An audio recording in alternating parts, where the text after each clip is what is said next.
Hello,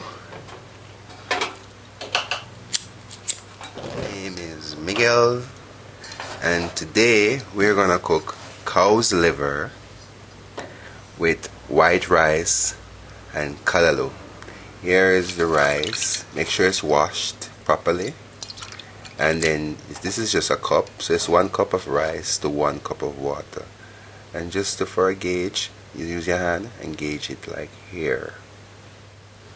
This is the rice continuing, it's boiling for about 8 minutes now, and I put 2 pieces of pumpkin in it.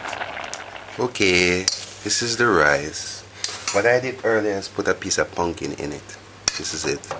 So what I did, I put a bag over it.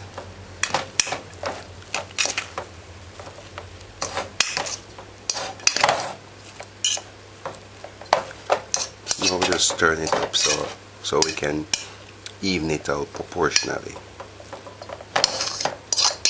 Alright, so that's it. You can put a bag over it and seal it properly. Alright.